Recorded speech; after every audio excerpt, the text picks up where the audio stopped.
Hey Shane, how's it going? Good. Good. We Good. found we figured out technology, so I'm glad we got this going. So Excellent. thanks for joining me. I don't know, have you had a chance to see any of the other interviews that we've done before with like Ben Josephson and Ryan Hofer and a bunch of people? I I I got to be honest, I haven't. It's been a busy summer for me, so Fair enough. Fair enough. yeah. Well, you're looped in with Ryan Hofer, Ben Joe, and a bunch of others. So you're in that Oh, hi crew. guys. So Yeah. so My apologies for not seeing your videos, but no, I've been away a lot, so you and I have known each other for a very long time. Obviously, this Facebook page is to unite coaches across Canada.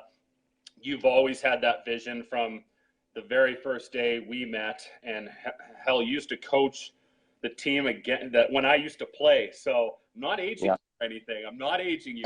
Just saying that we've that's okay. been together for what 20 plus years. So I'm excited to have you on because I think you have some really great ideas, and I think this is a good platform to express those ideas, and maybe other provinces can weigh in on those those thought processes that you have. So Sure. tell everyone who you are and what you do and how you got into volleyball and all that stuff. Okay.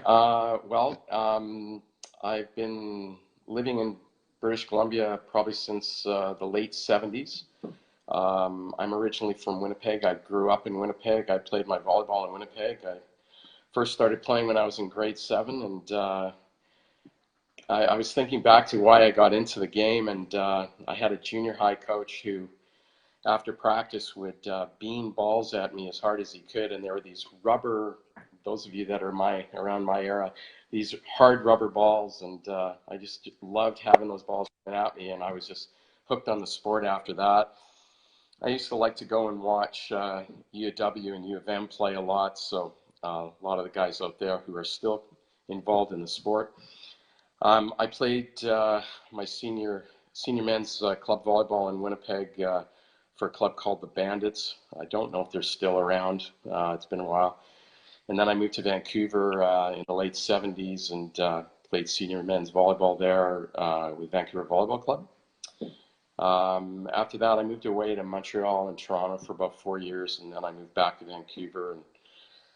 And I'm going to say that I've been coaching club and high school volleyball far more than 20 years. And I'm kind of a semi-retired now. I've worked in business for well more than 30 years, but kind of semi-retired. I say semi because I spend most of my time involved in the sport. So love the sport, I Yeah. have to say. And so Yeah, you run Seaside Volleyball Club, which is a very well respected club in on the BC side of things. One of the yeah. largest clubs in BC, if not the biggest, could be the biggest, based on Um, Numbers. yeah, Well, if you do it sheer by number of teams, we're up there. I'm probably in the top three. yeah. We're this this year we'll probably have 22 teams of That's both boys and girls from all age groups, really. right. As far down as grade three now. Yeah.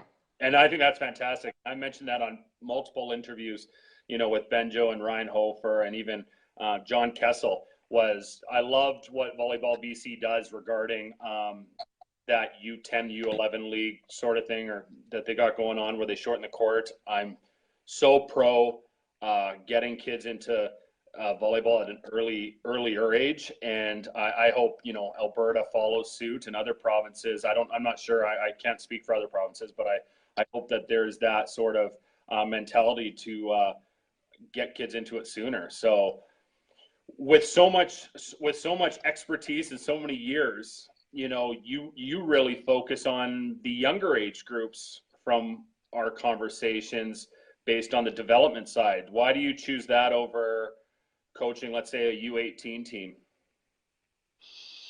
Well, if you're referring to me as a coach, you're just referring.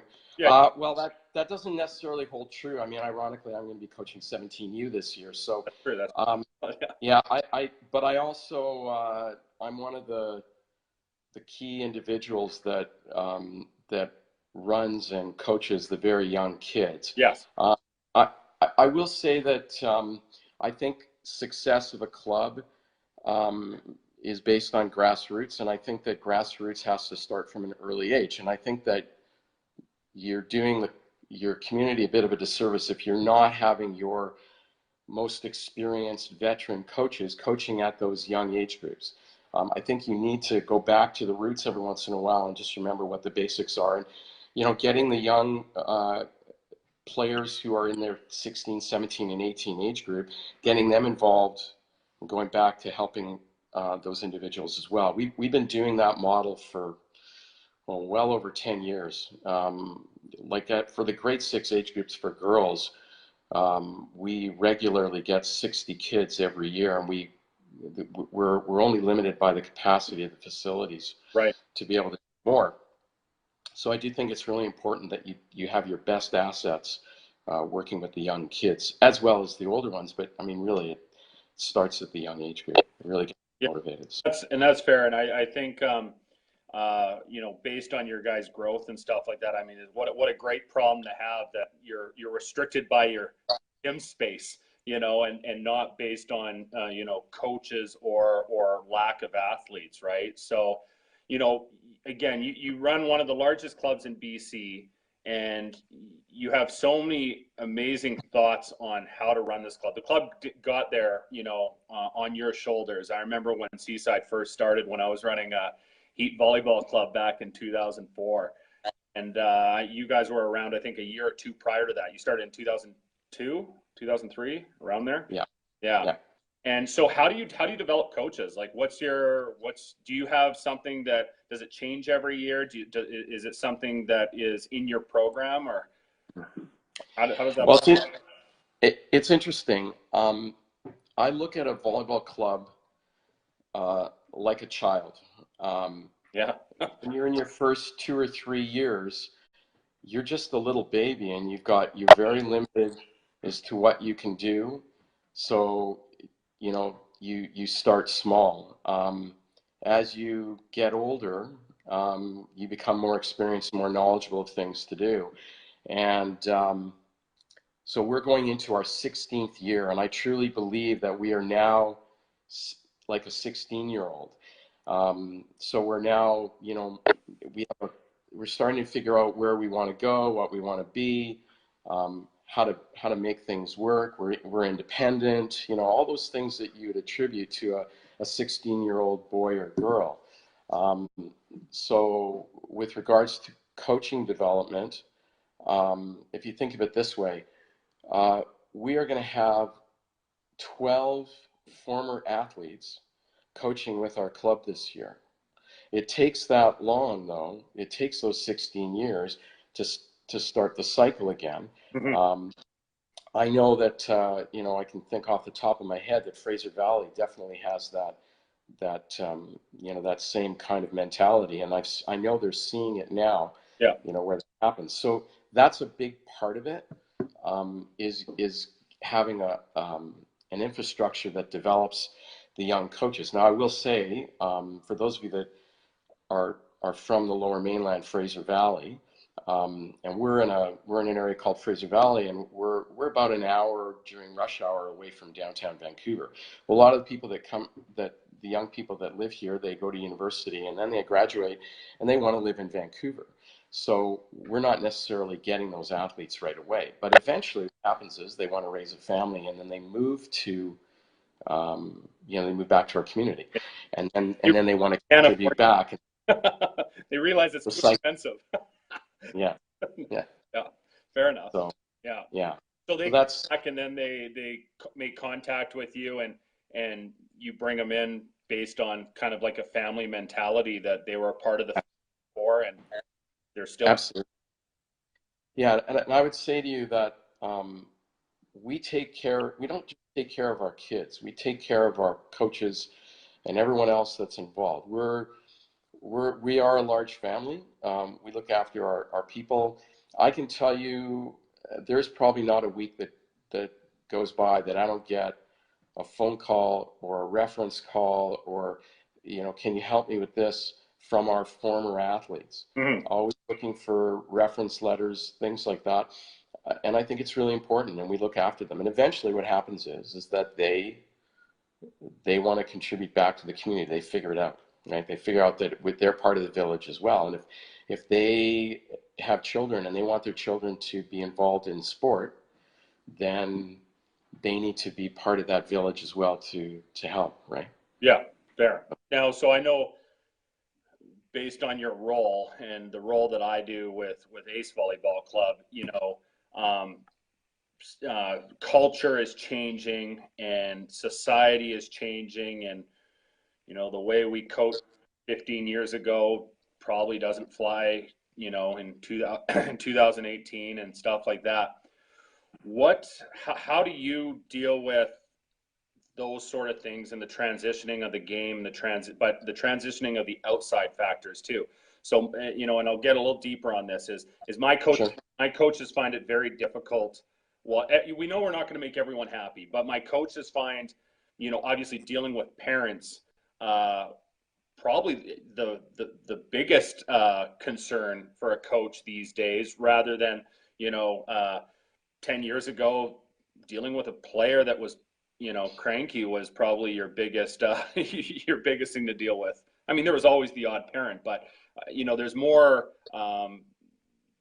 input by parents these days. So how do you deal with it, and how do you advise your coaches to deal with it? Well, I think there's some hard, fast rules. First, you got to decide what your philosophy is as a club. Are you going to engage with the parents? I mean, today the parents want to be far more involved than they ever were before, and we all know that. Yeah, absolutely. Right? So there's two approaches. You can say, we're going to shut them out completely. I mean, this is an extreme. Or you can, involve them with everything. And I don't think that either of those are the solution. I think you have to find the meter somewhere in between, and then decide whether you want to go a little bit to the right, a little bit to the left, depending on the culture of your club. Right. And the culture of the community. I think the community is really important, like to look at the way they are. Because we're also to some extent competing with other sports, right? We're trying to attract the early adoption sport athletes and families who are involved in soccer and hockey, etc. So Right. we get them around 11, 12, 13 years old, and they're already used to a certain type of a culture. So you have to identify that. Right. Having said that, though, I'll tell you what we do. We lean a little bit more towards engaging with the parents.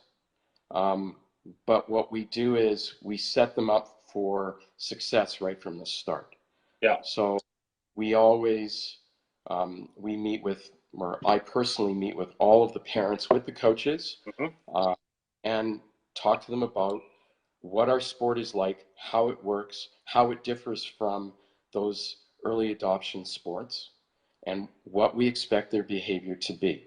Now, I know most clubs have a parent code of conduct, right? Everybody has that, and it's great. And what happens is they'll post it online, or maybe they'll hand out the piece of paper. And usually those code of conducts and those pieces of papers don't get to the people that you really need them to get to, if you know what I mean. And everybody knows what I'm talking about. Yeah. But if you temper that with other ways of communicating to them, we use a video. I talk to them frankly about some of their behavior. I advise them that, the coaches in their role, how it differs from the parents, and we expect them to do X. We want the kids to be more resilient and make decisions on their own. So if they've got an issue, they should be going and speaking to the coach directly, not the parent. Those kinds of rules. And we have it very clear if they're to go to those people first in a certain certain steps to make it happen. Right. And we hold firm with that. We also do something unique, and we're now in our 3rd year with it. We have what we call a parent code of conduct quiz. So what we do is we have an online quiz that any new parent, new child, new parent to our club has to take this quiz. And it's only about 10 minutes. But it basically is a agree or disagree statements, and it basically talks to the types of behaviors that we all know that parents can potentially fall into. And then what happens at the end of the quiz, they have to read the code of conduct and then acknowledge it. And our first year that we did it, we only had about a 70% compliance to completing the quiz, but now we're pretty much 100%. And then what happens is that whenever there are any issues, the parents know the procedure that they need to take to deal with complaints. But I think the most important thing is that the executive, whether it's the president, the executive director, whatever it is, those individuals have to be present. They have to be public. They have to be there. Mm-hmm. So I tell everybody, I'm going to be at your games and I'm going to be watching and I'm going to be there supporting you and supporting your kids. Yeah. But if I see any behavior that's not reflective of the culture of the club, I'm going to call you on it. I'm not going to embarrass you in front of everybody, right. But I am going to pull you aside. I'm going to say, that's not cool. And when it's somebody that is a senior executive in a club, the club has got a reputation, a good reputation. There's this fear of, oh, maybe I shouldn't do that anymore. So we have this culture, and we've got more and more parents that are understanding that culture. So my belief is that in the next 5 years, we're going to have a bit of a culture shift, at least in our group.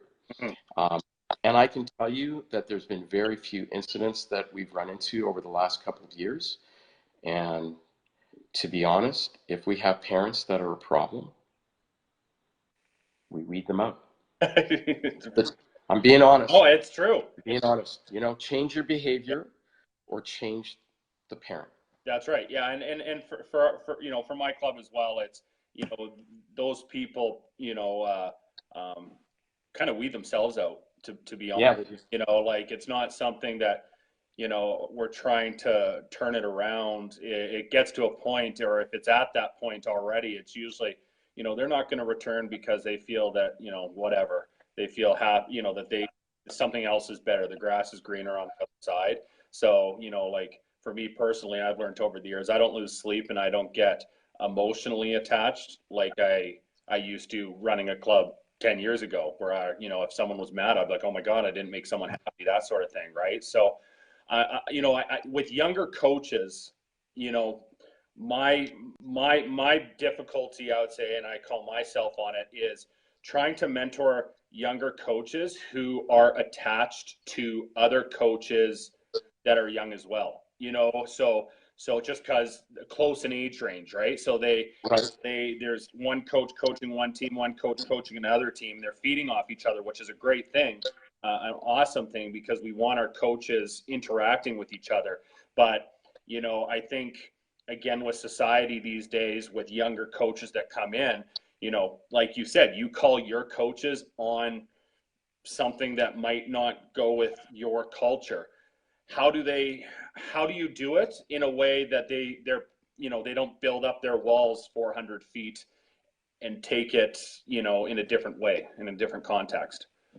Okay, so I'm going to say to you that today's young people, and I'm going to say those young people that are between the ages of, let's say, 25 and 30, okay, 35,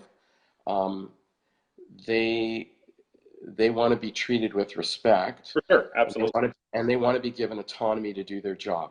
But they also want support.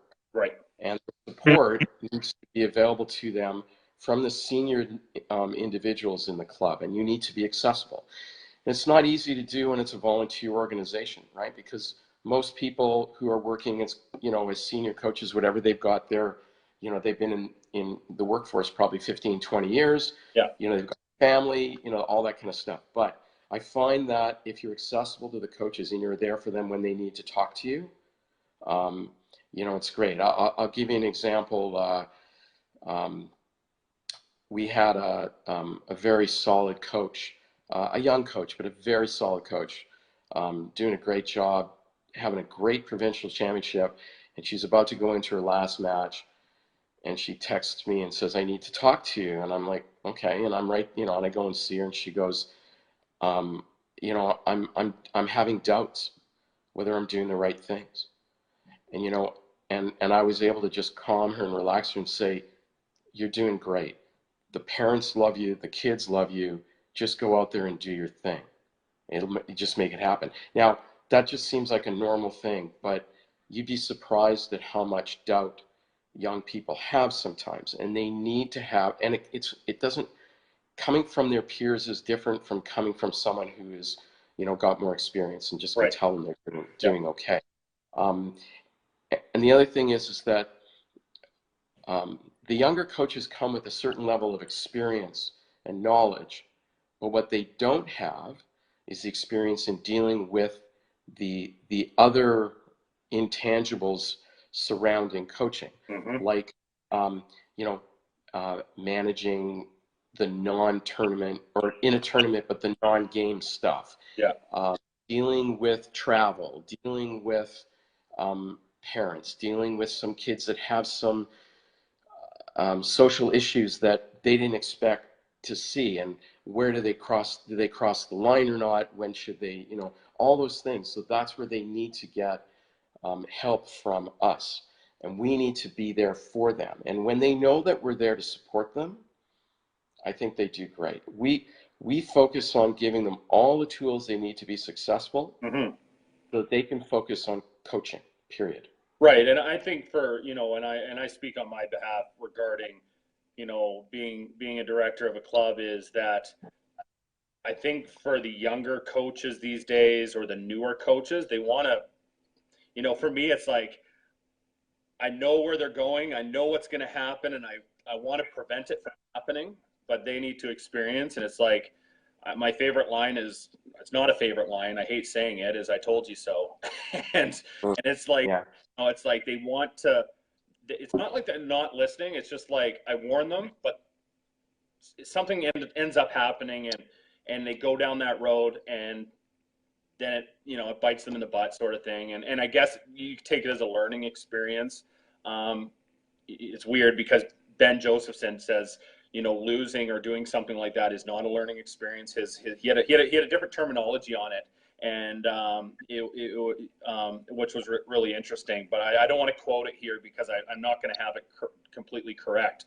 But yeah, like I feel like the newer coaches, they want to learn by, I'm not going to call it failure, but just experience. We'll call it experience, because it's not a failure, because they're still coaching. They didn't give up. And sometimes parents can be hostile, and they just go, "Screw it. I don't want to be like, this is a volunteer job. I don't want to do this. This isn't worth it." You know what I mean? I'm going to suggest to you, my experience is that the young people I actually like working with them. I find that they do have some good ideas. Great. But they do ask the right questions, and I feel that that's important. I find sometimes when we get some former athletes who are in their, between 35 and 45, let's say, Yeah. they have a vision of the way it should be, and they don't ask for our feedback, and they're the ones that actually run into some problems more than anybody else. Right. They could be a parent coach, they may not be a parent coach, it depends. The younger ones, I think, are pretty good. We try to match up a young head coach with a older mentor coach, Right. someone who can help them with those non-volleyball type stuff, but still you know, they have the autonomy to do what they need to do. Yeah. But I think, you know, having someone that's a head coach that's first year university, second year university is hard for them, Mm-hmm. hard for those athletes. That's a little bit tougher. Yeah. I think they like to transition to it. I find that a lot of the athletes right now, the young people, they want to assist. Or fair. They want to assist. We're like, you know, well, sometimes you need to take the leap. So we do our best to support them wherever we can. So I'll throw a situation out there for you. Is Sure. you have a younger coach, or not a younger coach, but a newer coach to the game. They have a parent that watches practices, and this parent played back in the day, whenever that was. Our coach is coaching their daughter one way. The parent is recoaching the daughter a completely different way that, you know, that for me as a club director is not in the curriculum, and not, you know, not something that we would teach in that sort of way. So how would you deal with something like that? Well, there's a few ways. I mean, I guess it depends on the situation. There's a more of a subtle way of doing it. You just limit athletes or parents to you know, limit their involvement in practices. So Yeah. basically saying you're not allowed to be at practices. Yeah. But I'm saying as a general rule, you know, some clubs limit it completely. Some clubs allow them to come in whenever they want, and some clubs will say, you know, come in the last 10, 20 minutes is fine, but, you know, we need the coach to, you know, allow them, you know, to do this. Yeah. You know, as an author of that kind of stuff, I will walk up to the parent and tell them, you know, say you know, you may have some real good ideas about coaching, but we need to let this coach teach them these methods. You're obstructing the situation. Right.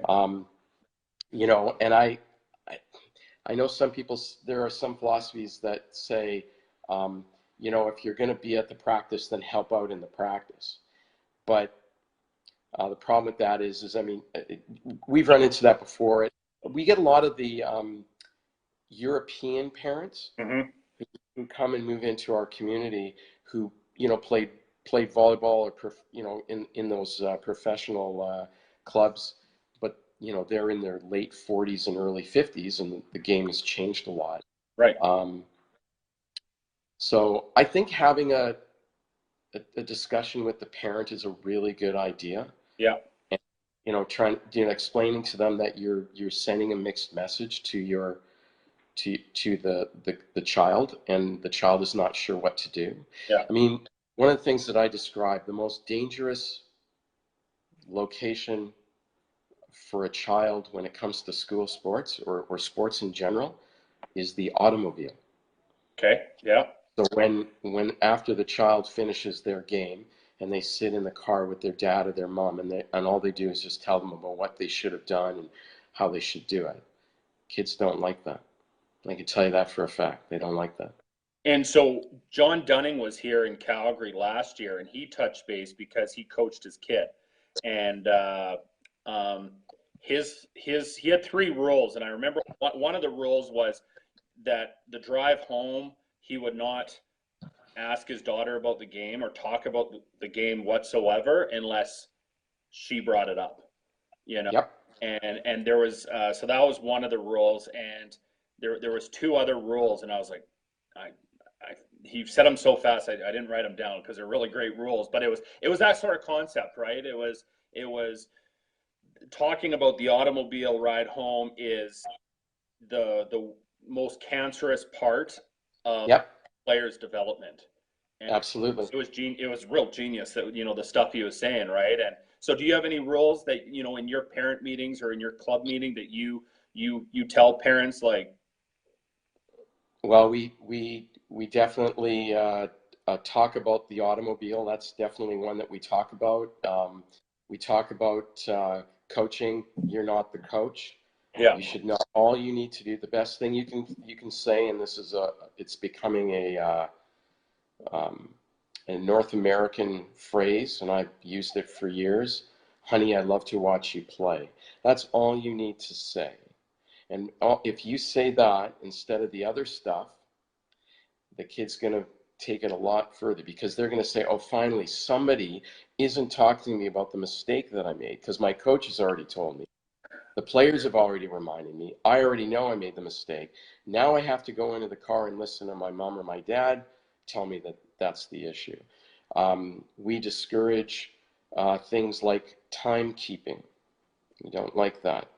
How many Timekeeping. daughter played or son played? Yeah. We talk about, one of the things that I say to all of our parents is that in the final game of nationals or provincials, the very last game, if your daughter or your son is not on the court, don't judge their participation in the sport based on that. Just because they weren't on the court doesn't mean they didn't contribute to the success of the team. The team knows that. The coach knows that. Why are you looking at it like that? Because you're just, and you're gonna relate that to your kid, and then they're not gonna want to play anymore. Right. So there, No, go ahead. Sorry. So there are some things that we try to relay to the parents, and some basic behaviors. How about telling the coach they're doing a good job? How about encouraging them? You don't have to give them advice on coaching. Just say thank you. Thank you can go a long way, right? I've seen a lot more, to be honest. I've seen a lot more kids say thank you, more so than in it's Canadian. It's very Canadian of them. Yeah, valid, but sure. I'll take it. Sure. I'll take sure. it. So yeah.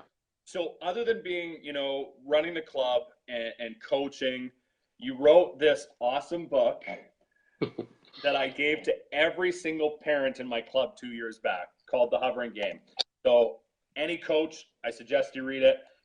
Anyone on Volleyball Coaches in Canada, it's a great read. Tell me why you wrote that book. Tell us what it's about. Well, it's about, it's called The Hovering Game, How to Change Helicopter Parenting Behavior in Youth Sport. I wrote the book partly out of frustration of how extreme the parents had become. Okay. And the tipping point for me, I'm going to say probably 3 months prior to me starting on the book, or 2 months prior to me starting on the book, we had some parents that went to the absolute extreme to try to get rid of one of our coaches just for their own kids' benefit, which just put me over the edge. Yeah. So that kind of got me going, and I started doing research and just started writing my butt off. Yeah. Somebody just called, so I just needed to cut it off. Well, the book is as much of a self-help book as it is a story of my life as a parent. Okay. I have 3 adult children who, one of them already has 3 children. They're all ex-athletes. They were all volleyball players, ironically. The message of the book really is that every parent hovers. Yep. Everyone hovers. But when you cross that line, then you're helicoptering. And really only you as an individual know whether you're crossing that line. Someone can't tell you you're doing that. It's kind of like a kid who's playing a sport, and let's say they're trying to make a pass and they shank a pass, and their teammate goes, you should have got that. Well, they don't know. They're not the coach. You're the only one that knows what you need to really do. And sometimes you need help, and that's where you get coaching. So I look at this book more than anything as an opportunity to coach parents in helping them curb that behavior, so to speak. I think that helicoptering can ruin youth sports. Yep. in so many different ways, and it can be a very, very contagious behavior. Um, so essentially, the book's been written to help people with their parenting in sport, and not just, volleyball is just a small part of it. It just happens to be the sport that I spend the most time in right now. Right. I have a lot of experience in the early days of our national sport in hockey. Yep. So I've been involved in that side of it, and yes, um, the national sport of any country in the world, that's where you'll get the most extreme. Right. Um, but yeah, so I've been using that philosophy to pass it on to people whenever I can, and trying to change one person at a time. So do you give this a copy of the book to your parents? No, I don't. And that's the honest truth. And um, I don't. I'm not a kind of person that wants to self promote. Oh, okay. Um, I didn't write the book for. I didn't write the book as an entrepreneurial experience. Right. I wrote the book because I wanted to get the message out there. Yeah. And the message is getting out. Yeah. And I do my share of talks in different sports, um, and I enjoy doing that. And the response has been fantastic. There are other organizations that are now starting to do things like that. I know that the Art of Coaching also has some pieces that they do. There's a website called I Love to Watch You Play, I believe. Also another really good site that just reminds people of that. But um, trying different methods of communicating to people, messages, I think is the way you do it, and eventually it gets through. When McDonald's first started, and they were trying to get everyone to buy French fries. It took a long time to get that change. But now when you go to a McDonald's, everybody says, "Do you want fries with that?" And when they hire people, people know that they're going to say, "Do you want fries with that?" Because that's just the way it is. So it takes a long time to Yeah. change behavior. And I think this book was, I hate reading, just to be honest. I read it and I found it a very easy read. But you also, you have interviews with other people that are non-volleyball, related.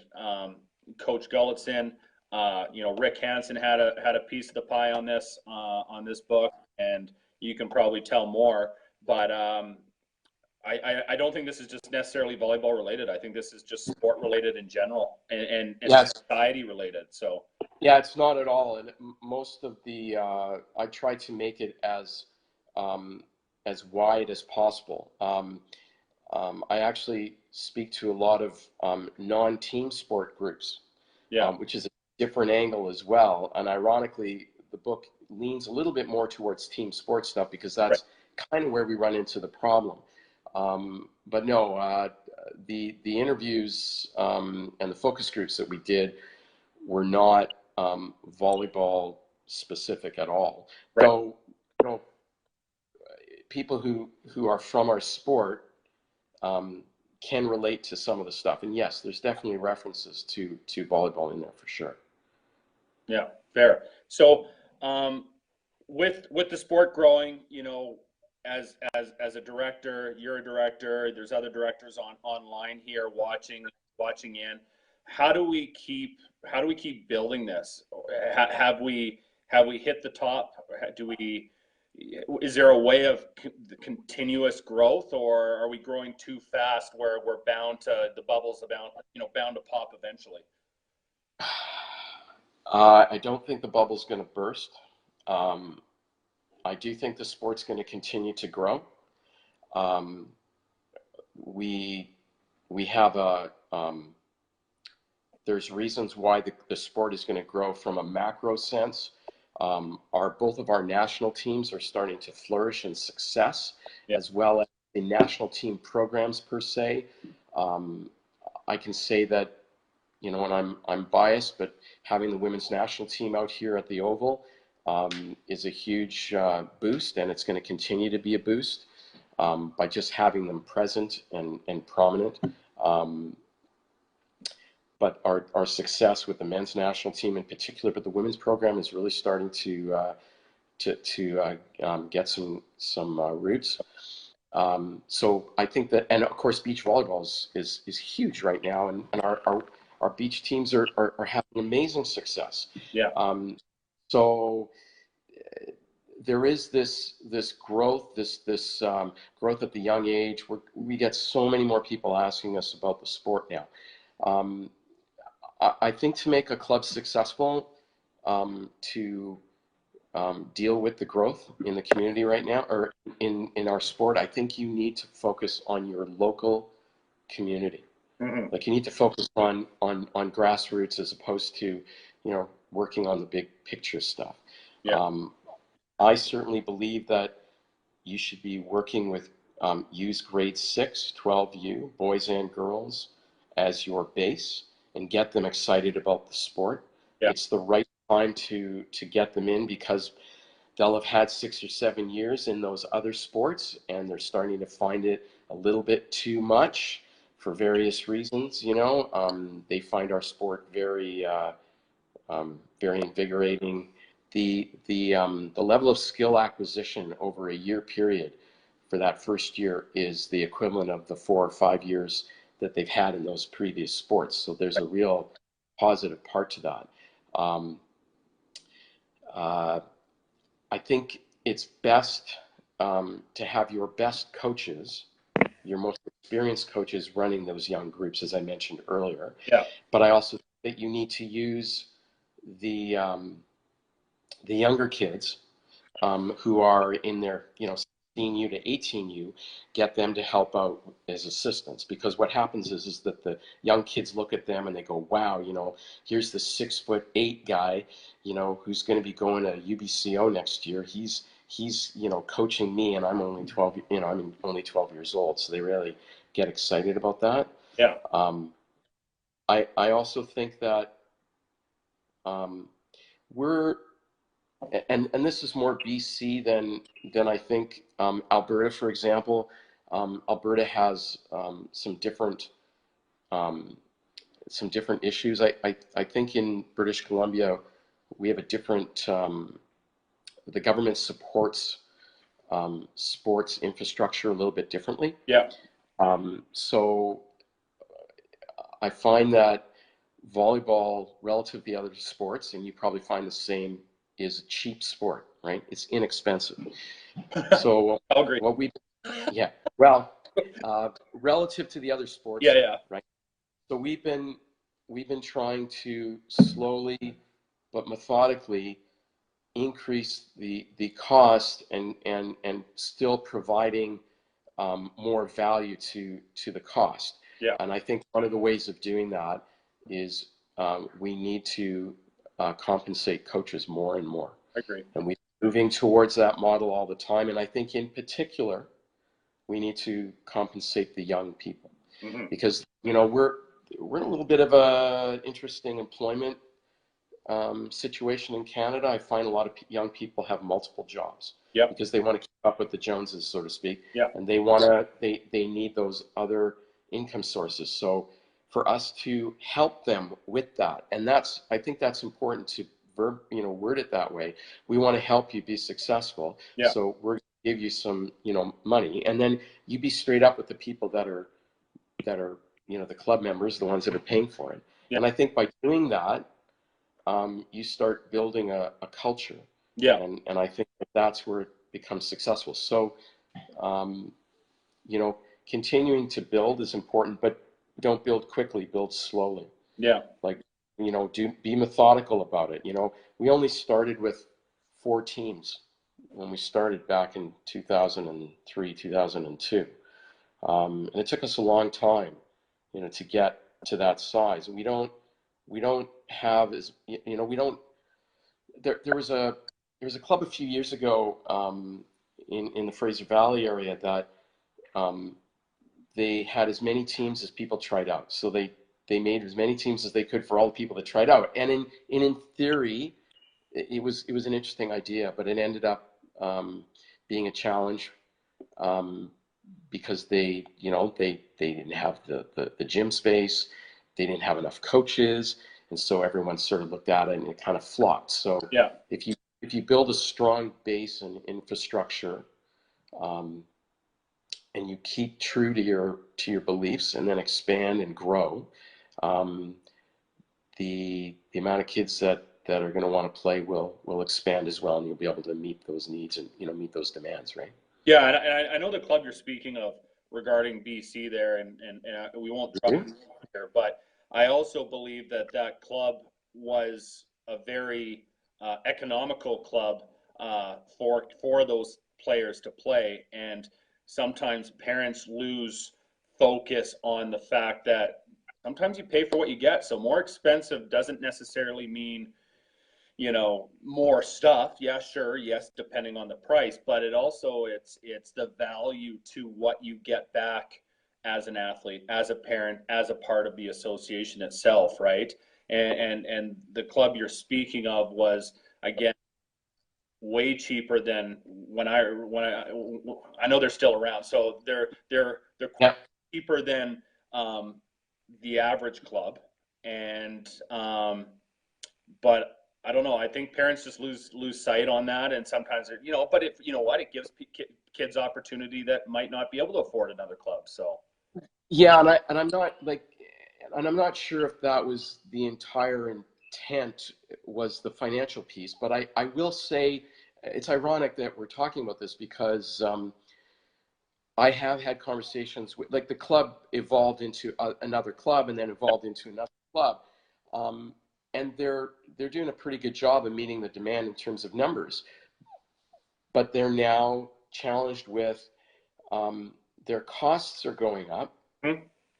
And when they're now trying to ask for more money, they're having resistance. Hmm. And so I think that what happens is if you are straight, one of the things that we do is we tell all of our members right from the start, meaning the parents, this is the budget, this is how it breaks down, this is who we, this is what it costs. There's no, there's no, you know, hidden thing. We're a nonprofit society. We have to be public with everything that we have, and you're welcome to see where we're at. You can see where we ended up.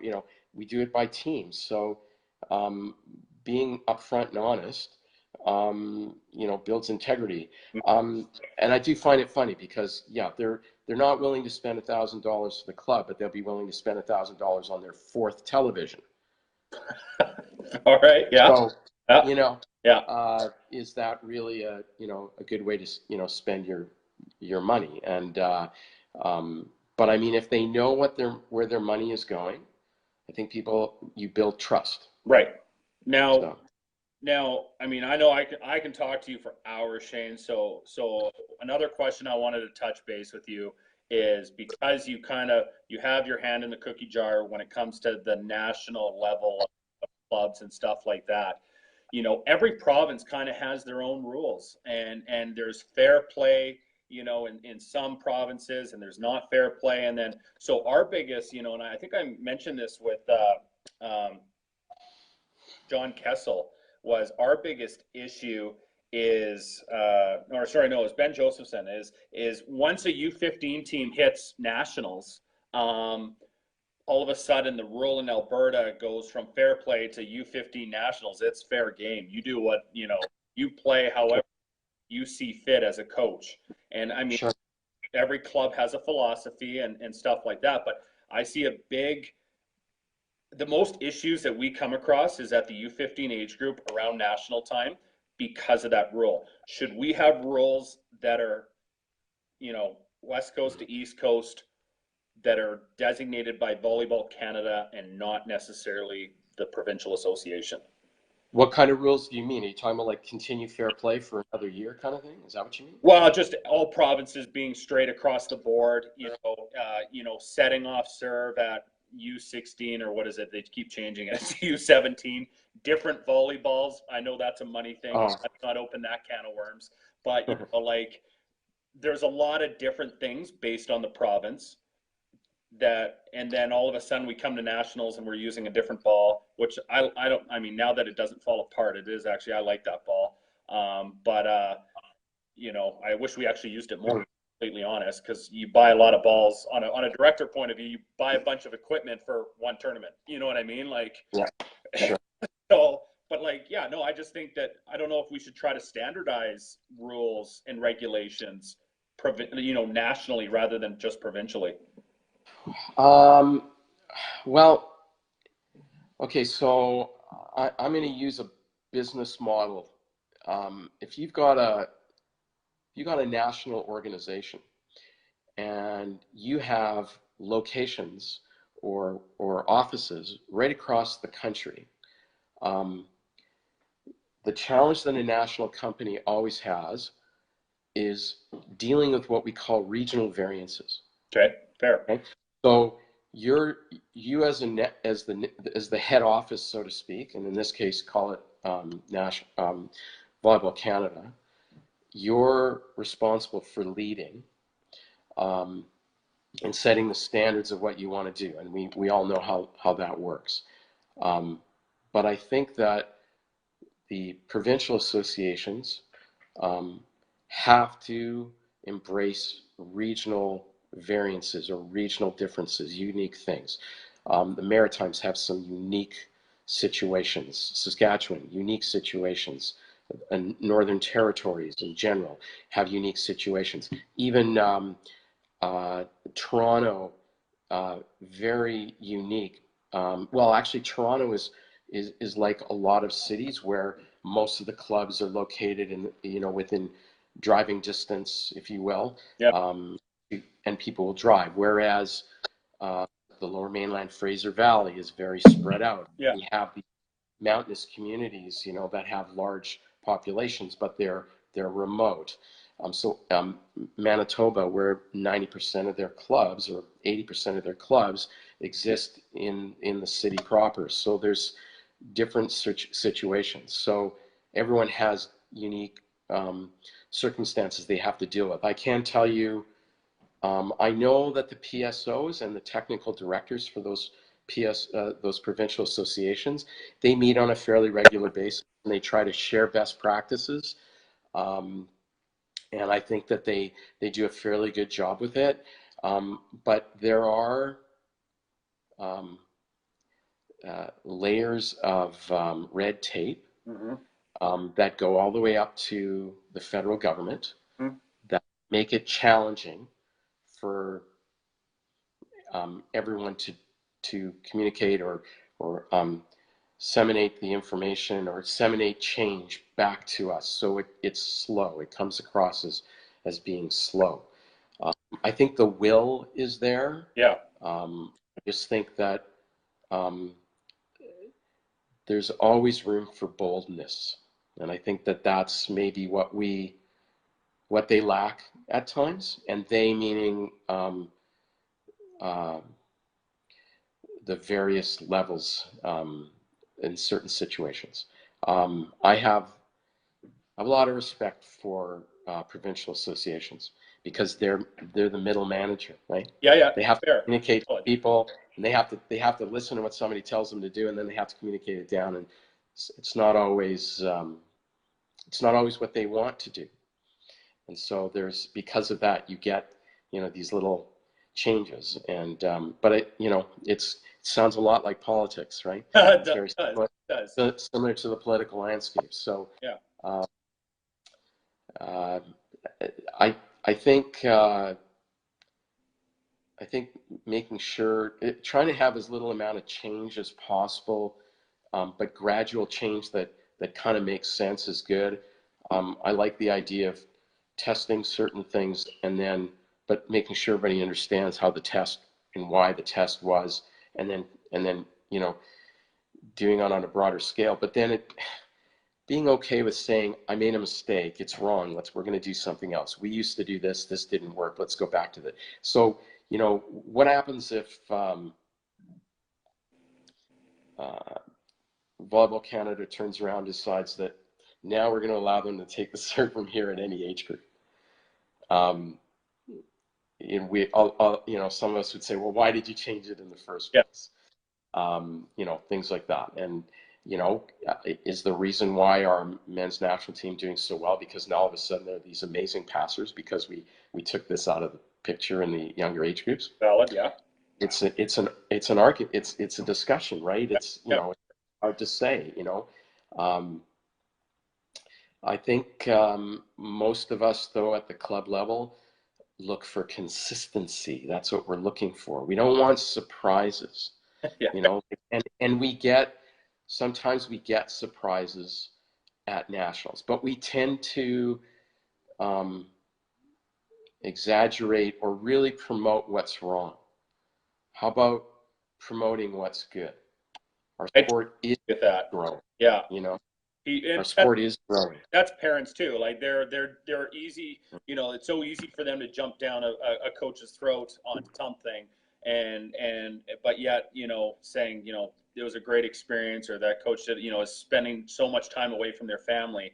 But yeah, no, I agree that there's definitely a culture for coaches to gripe and complain about what's wrong and not say what's right. And I think the biggest struggle that I see just on an Alberta front, and I speak for the Calgary, is like our school system and our club system, they have different rules. So it's like you teach a U16 one thing in school, but then they go to club. Okay, everything you've done for the last 4 months, just ignore it. You know what I mean? Because we're doing something. Yeah. Yeah. That happens right across the country, and that's a huge discussion. Difference between school volleyball and club volleyball, or it's a huge can of worms. And I think the school volleyball situation, if you want to talk about where there's risk, that's the risk. It's high school sports. That's where the problem is going to be. And that's, again, it's a huge discussion, right? Yeah. Huge. But yes, you're right. They're very slow to change in school districts or provincially. They're very, very slow to change to what's happening in the club system or what's happening on a national scale and what we're trying to promote. So we struggle with that a little bit. Yeah, that's a can of worms. But what's the biggest risk for school? Like, what do you mean by? Do you feel that the school sports are kind of, I don't know, a thing of the past, or I don't know? Like, there's a lot of theories. They are at risk of being a thing of the past because, when I was take it from when I was going to high school, they never seemed to have a problem finding a coach. Right. And now they do. And the reason is there's a few things that happen. So teachers will congregate to a school where they want to retire. Okay. Their last 5 years, they want to be at a school where, it's all positive and that's what they want, as opposed to maybe going to a school where things aren't so easy. And because of seniority, they're allowed to move to those schools, which sounds great.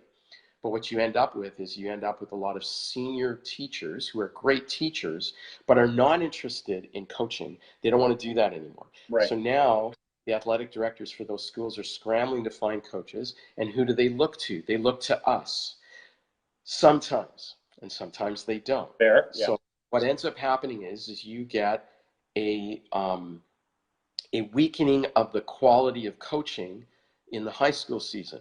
Mm-hmm. In all sports. Mm-hmm. And so if they can't find a community coach, then sometimes they don't have a team.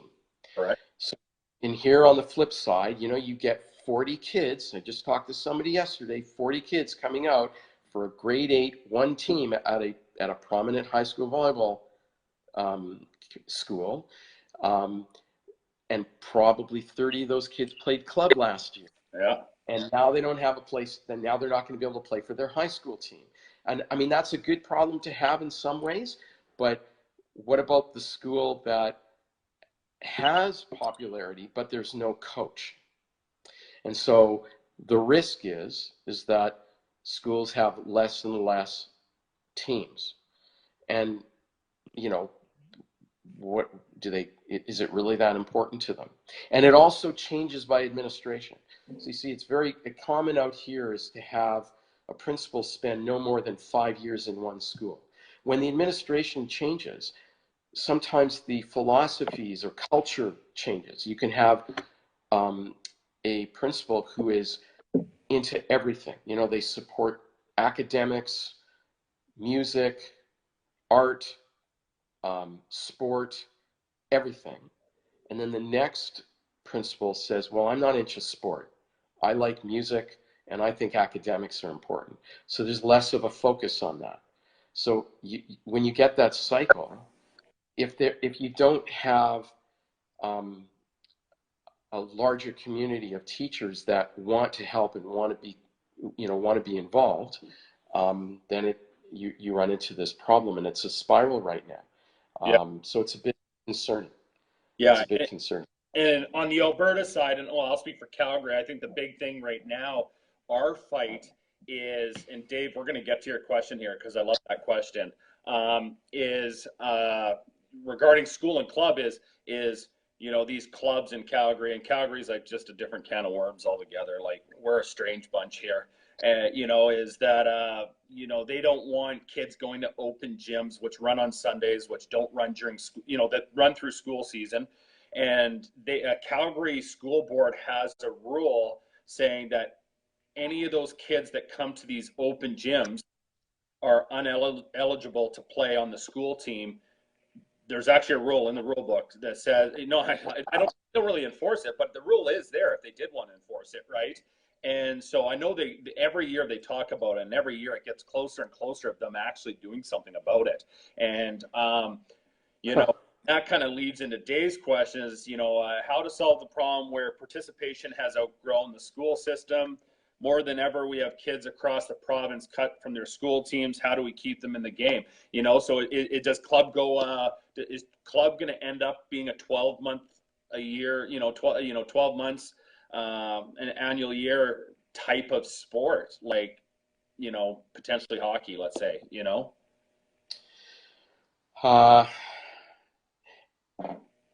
It's getting there. There's no question. And you think of that spiral that we were talking about. They're not doing the kids any service by having that spiral continue. So yes, I think there is room for the sport has the potential of going that way. I mean, it already is to some degree in some provinces, especially. Yeah. I do find it when you said that I'm a little bit taken aback in a way. What happens with soccer? You have a soccer high school team. Does that mean that they can't play their club sport, but they can play their high school sport? That doesn't make a lot of sense to me. Club basketball. There's club basketball most of the sports go to a certain extent all year round. Yeah. I mean, there is that issue with overtraining, but you need to be you need to be cognizant of that. I mean, we as a club run a fall program, same time as high school. We do. We've been doing it now for 2 or 3 years, but and the demand is ridiculous. We don't even advertise it.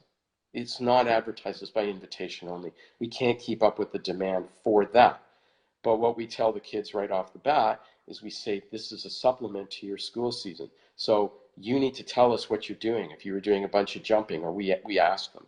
If you've been doing a lot of hitting and blocking, then we're going to work on low impact stuff, right? And yes, there is that demand for more and more. But to tell them that they can't do that, that's an interesting concept. I mean, if a team, so some of the schools have really good coaches who are club coaches who are coaching a team. If they practice 4 days a week and they're playing in tournaments on the weekend, then there's in theory there's no need for them to go. Correct. Right? If they feel that they want to work on a specific skill or whatever, that's great. But you need to really be cognizant of potential overtraining. Yeah. But that's I think that's the responsibility of the organization that runs those activities, as well as the responsibility of the coaches in high school. And they need to communicate. If you've got that relationship, you'll be fine. Mm-hmm. But if you don't, then there can be a problem. So as long as there's open dialogue, I think you're okay. In some cases, we have the same coaches that are coaching, fall program for club are also high school coaches too, right? So how do your schools in BC deal with you guys running fall programs? Because I know, that, there's other clubs other than Seaside that run programs. You're not the only one. And Yeah. do schools, are they okay with it? Are they accepting of it? Or do they kind of like, do they throw up red flags? Because in Calgary, they throw up the red flags. There's no doubt about it. We're definitely not to that extreme at all. I think it is individual coach centric. So if you've got a particular strong program, then they may, shy away from it, so to speak. Yeah. I will say that we have a larger numbers in the grade 7, 8, 9, which I think you'll find is pretty consistent. And in those particular groups, I'm going to suggest to you, first of all, grade 7 elementary school volleyball, it's not even a discussion, because the difference between the atypical elementary school coach compared to what they'll get at the club level is like night and day. So that's okay, and they're not that intense. Yeah. Grade 8 volleyball,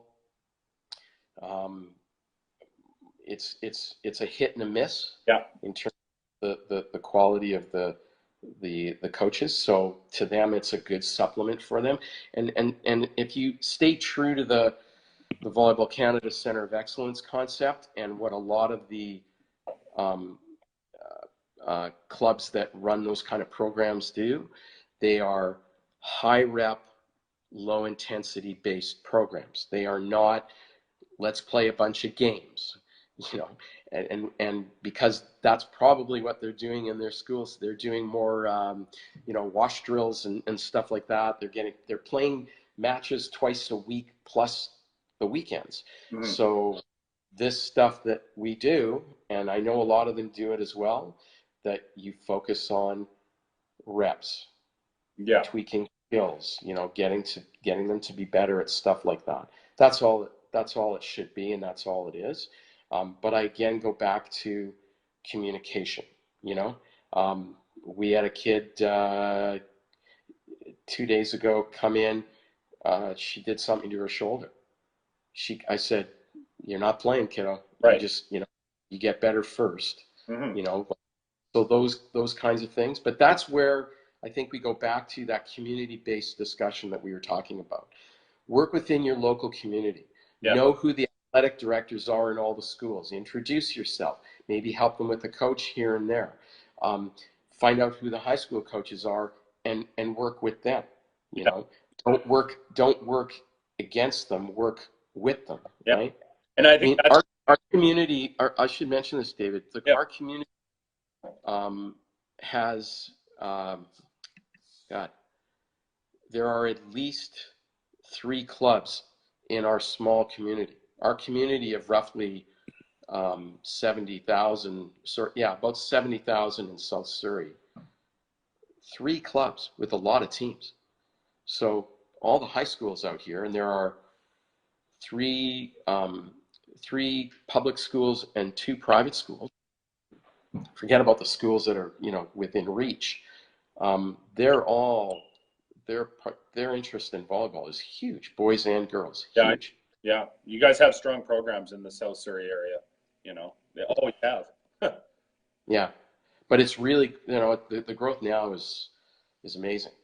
It's we're struggling to keep up to some degree, but I feel pretty good about it right now. But it's just all year round. Like, it's going to get to the point where that we're going to have facilities like yours, Mm-hmm. will have to pave the way for the future of our sport. I really think that that is the future. Um, and because what happens if, uh, the provincial body, high school, BC high school sports decides that they want to cut out volleyball, or cut out boys volleyball. That could happen. Could it won't, but it could. Yeah. And if it, where does it leave these kids, right? Now, can we have a sport that only takes place during the club season? Sure, we could, but what's the purpose? Why are we doing this? We're doing this because we want to keep the kids active. Yeah. We want to keep them from doing things that they shouldn't be doing, Fair. and know how beneficial our sport is to the community. So, Yeah. and to raising children. And that's where I think, on my end of things, I don't think there is communication between the club programs and the school programs here. There isn't that clear communication. I would love to speak with the Calgary school sports regarding this, because I think there's a way where both sides can win on this, right? And people interpret things differently. You tell someone a story and it goes down the line 4 times, it completely changes by the time the fourth person has the story, right? And it's kind of one of those concepts, right? But every has culture, right? It's different here. So I do know that our provincial association continually have dialogue with BC high school sports, and are always trying to influence change. And some of the key people who are running the volleyball side of BC high school sports are people that are involved in club. mm-hmm. And it's a bit of a hit and miss, but again, it's those layers of, and it's not necessarily the people that are in charge of volleyball, it's the people that are in charge of BC high school sports. Right. So they're it's a snail's pace to make change, but they do try, and they do have dialogue. My sense is they want to promote participation, Yep. which I think is a good thing, but they need to understand how to balance participation and competition so that it doesn't go to the extreme to one way and it doesn't go the extreme to the other. Right. And I find that you get both happening in that environment. And it's, sometimes it's unique to certain communities, and sometimes it's just right across the board. So Fair enough. Yeah. yeah. Well, Shane, I told you this was going to be a half hour, and we've gone an hour and a half now. So, thanks for joining us. Again, I've read your book. I suggest anyone out there that watches this, check out the Hovering Game book, written by yours truly, Shane Donen. Shane runs a Seaside Volleyball Club in BC, in the White Rock area. If people have questions for you that tune into this, can they email you? Absolutely. Yeah. Absolutely. Yeah. Yeah. So, what website can they go to find your email? Well, actually, I think, well, you could just connect with me through our club website at seasidevolleyball.com. I have a website, helicopterparenting.net. They can certainly communicate through that. There's lots of options. Okay. I know that you've got I believe you have the link on your Facebook page as well. For that, they're certainly welcome to do that. If there's any other subject that you wanted to talk about, whether it's getting more involved in the book, or getting more involved in club, or talk about cultural change, I'm happy to do this anytime. Right on, Shane. Well, good luck Right. with your club season, and I'm looking forward to our team exchange there in late January with your club. Okay. Calgary. So we're welcoming you with open arms, and it'll be a fun weekend. Sounds good. All right. Have a good day. Thanks, Dave. Bye. Yeah, you too.